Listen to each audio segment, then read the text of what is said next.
what is worth living for. You are worth living for. Every one of you out here. And it's because of you that the next person and the next person and the next person exists to this day. And, of course, first it started off when I was a senior in high school. Okay?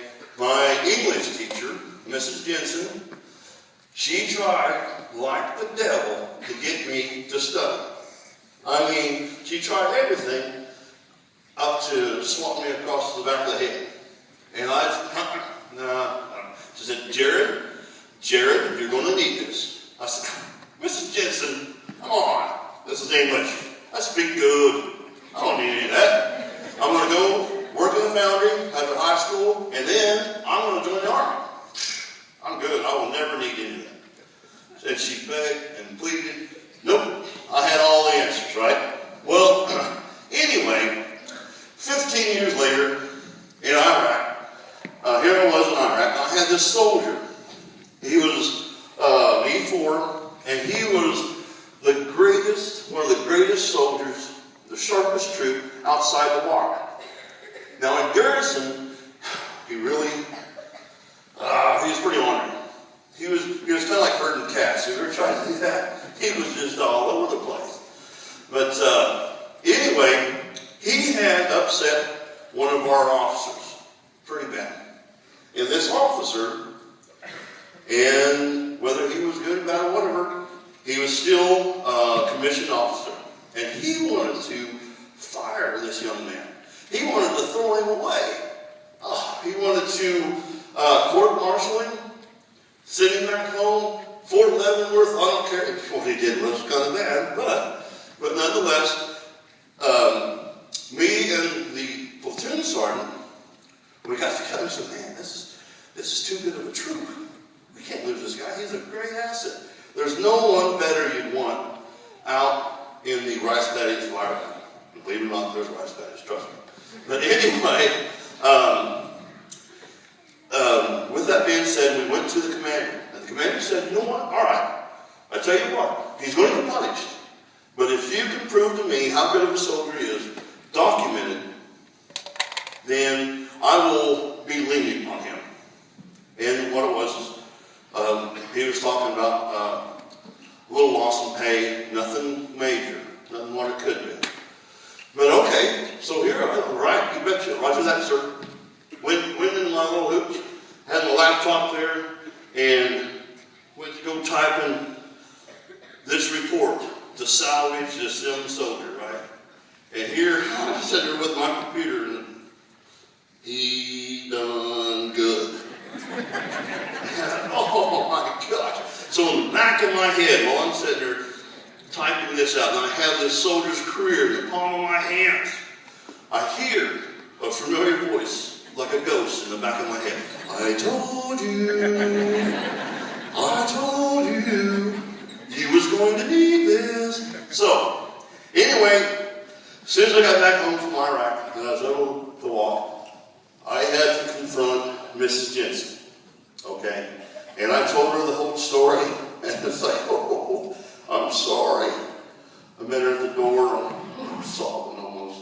But you was right, And I said, okay, for my punishment, from here on out, whenever I'm on stage,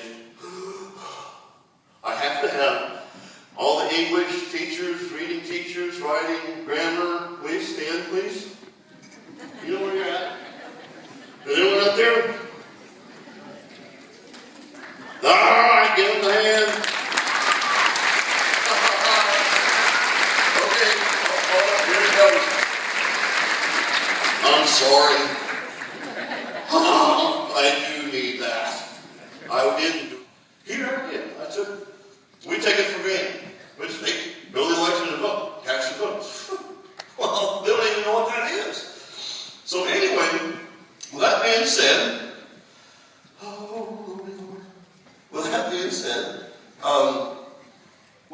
we take this all for granted, and I am included with that. And there again, whose fault is this? The veterans from the past and present. Bless your hearts. Now, with saying that,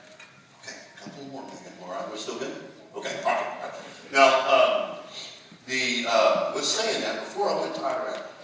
I'm going to change gears on you just a bit. Bear with me. But me and my three brothers, we went to the local pub there in Anthony, Kansas. And this is the day before I went to ship out. And we had a few with our dear sweet Uncle Clark. And, well, you know, just had a good time. And we went back to Mom's place, got the chairs out around the little fire, and sitting there, you know what? You know, I'm scared to death going to war. I ain't gonna lie to you. And, but, you know what? My kids were, at this time, 7 and 11. I said,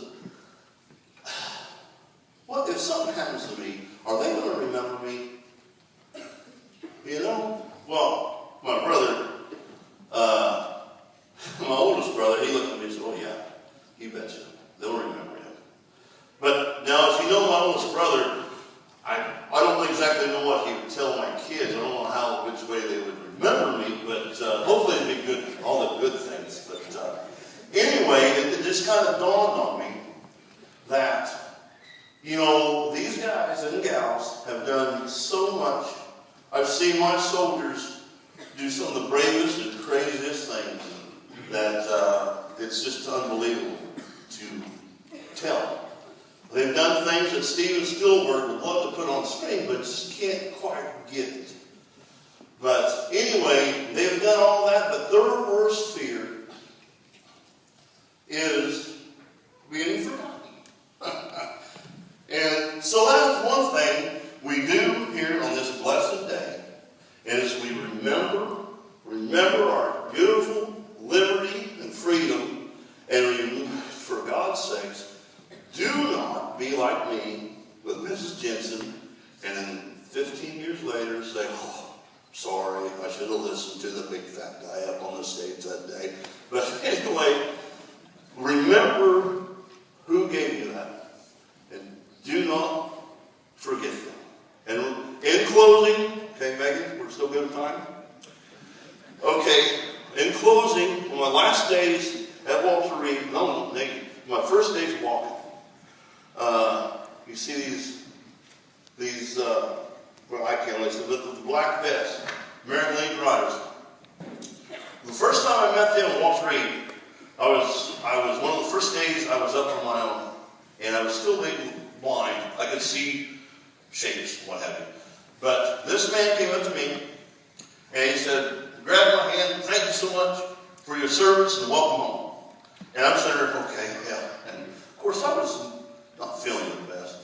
But I could notice that he had the Vietnam service with him. And of course, being a little bit in pain, and so my emotions were just right there, I said, moved back on him, I said, sir, how dare you? How can you do that? How can you sit there and thank me and welcome me home when you didn't have any of that when you came home? And of course, my family, you could hear them, oh no, you know? And then, but I could see that Legion rider, he was sitting there shaking his head and he was laughing. Yep. And when I got somewhat done with my rant, he reached in, grabbed me, and when just me and him talking, he said, that's right. You're absolutely correct. We didn't come home to a welcome home. Thank you for your service. But you know what? That's why I'm here, to make sure you guys don't go through what we went through. I said, okay. And now then, it's your job to make sure the guys behind you don't go through what we did. So I'm sort of shaking his hand and said, oh my gosh, this is like handing off a baton. He goes, yeah, that's exactly what it is. And so, folks, that's, I guess, what I'm trying to do to the students out there and everyone. I'm handing off the baton. Just remember that